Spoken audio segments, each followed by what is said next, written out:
Oh, hello, and welcome to today's Decay, celebrating births and beginnings of everything important since the dawn of time.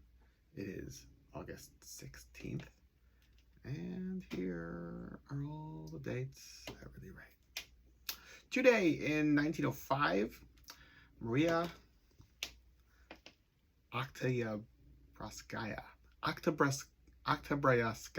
was born.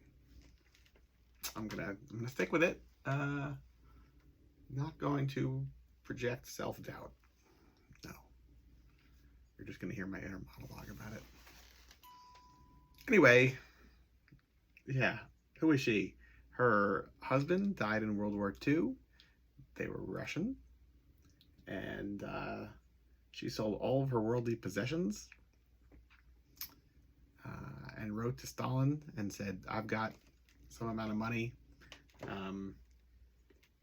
I'm determined to come and fight the Nazis for revenge on my husband. So she wound up with this tank that she dubbed, oh man, I'm gonna do this story wrong.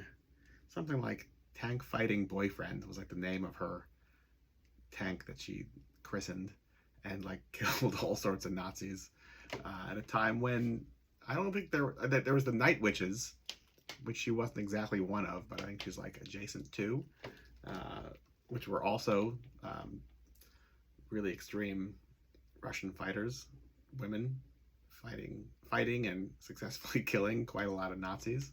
I don't think there's anywhere else during World War II that women saw combat. You have WASPs, women air service pilots in America, that just flew and coordinated aircraft within America, but they were never actually seeing active combat. But in this case, Maria killed like a comical amount of Nazis, and there's even points where like her tank breaks down and she gets out and in the middle of a fight and is able to fix the tank, kill even more people, Nazis, the bad guys, and keep going. And why this isn't like a movie, I don't know. It doesn't even need to be a movie, but it needs to be known that this story is out there. I mean, there's a whole bunch of other really great Night Witch stories, all of which that need much more attention. Shouldn't connect. Needs to be a movie with attention, right? We should just be learning these things in school, probably, if we weren't just drawing on the desks and not showing up like I did for most of my school time. Anyway, Paul Gustafsson, I think I'm pronouncing that one right, a little bit easier, born today in 1916, who was a early comic book creator during the Timely Comics era of what eventually became Marvel Comics, and was probably most well-known, if such a thing is true, for his character who created, the Angel, that looks a lot like Superman in his getup, but he's got like a Clark Gable mustache, but really has all of the attributes of Batman, which is to say he's just a human being, I guess kind of crime solving, but does have a secret identity, but doesn't wear a mask. And so anybody that he runs into now knows who the Angel is, and so lo and behold, he has to kill them. Otherwise, the secret identity is blown. Meanwhile, all the artwork is super duper primitive in a really great way. And there's lots of haunted houses and 3-story tall Frankenstein's monster creatures, and I mean it's full of excellent late 30s, early 40s content that I would definitely suggest. Early Marvel Comics, Golden Age Marvel Comics, is something that most people haven't stumbled upon, and I welcome you to stumble upon it. Yeah. What else? Ridiculous. 1925, today, The Unholy Three premiered. This is the first of the 2 versions of The Unholy Three. I could have done a little more prep for this and brought out some photo plays and things, but I figured I would spend some time here with this original 1925 movie poster. Well, that's not true. Movie artwork. It is original full-page newspaper advertisement for the 1925 version. Here's one from 1930. That one, the 25 one stars opposite Lon Chaney Sr. Mae Bush, where the 31 stars opposite Lila Lee. A lot of the same supporting characters, though, are actually are played by the same actors. So you have like Harry Earls, who plays the little person. You have Charles Gamora, who plays the gorilla in both of them. I forget if the strongman's the same in both.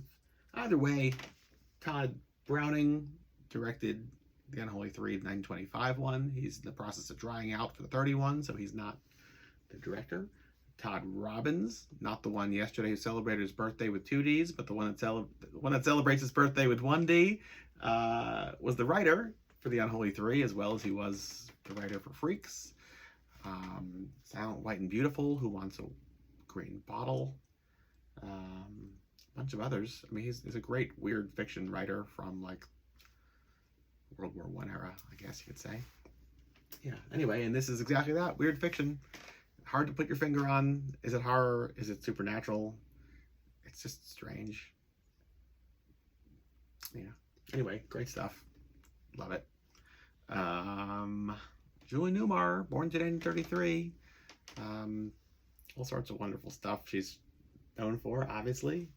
Catwoman being just one piece, but I had this conversation earlier about like, is it okay to remake something, and like what about somebody who's iconic in a role? Like, have they like owned it and therefore you can't do it anymore? But that's not true, because you have lots of other great iconic Catwomen who have, those actresses have made it their own.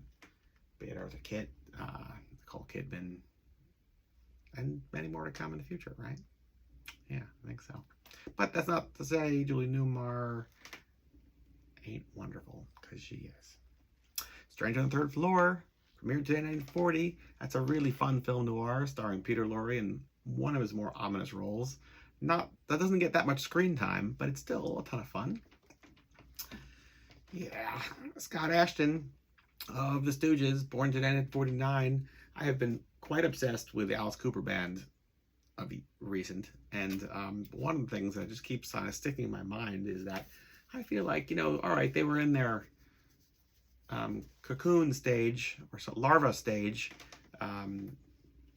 while playing in like the West Coast, Los Angeles area, and then when they really moved to Michigan and like we're seeing stuff like the MC5 and the Stooges, that's really when like everything solidified for the Alice Cooper Band, and the idea that Alice Cooper could see Iggy Pop in his prime and be like, wonderful, I'm gonna do my own version in my own way. That's, I mean, I'm 100% projecting here, filling in my own pieces, but it just speaks to how strong a performer Alice Cooper actually is, that he had the willpower and the ability to actually do just that, because Iggy is just Iggy, right? Yeah, I don't know. It's just my thoughts. Take it as thou wilt. What else? The Ramones played today for the first time at CBGB's 1974. It's not their first time playing in front of a crowd. It's not their first time playing in a public space, but it is their first time at CB's, and that in and of itself is rather iconic. And last, certainly not least, 1985. Today is the U.S. premiere of Return of the Living Dead, which is a movie I have loved for many, many years, and I feel like I've somewhat hit a saturation point with the amount. No, I've definitely hit a saturation point with the amount of merchandise that they're willing to put on the market for this movie. Just leave it alone. It's great on its own. Yeah, too much. Anyway, that's it. The whole day. From me to you. Till tomorrow. Goodbye.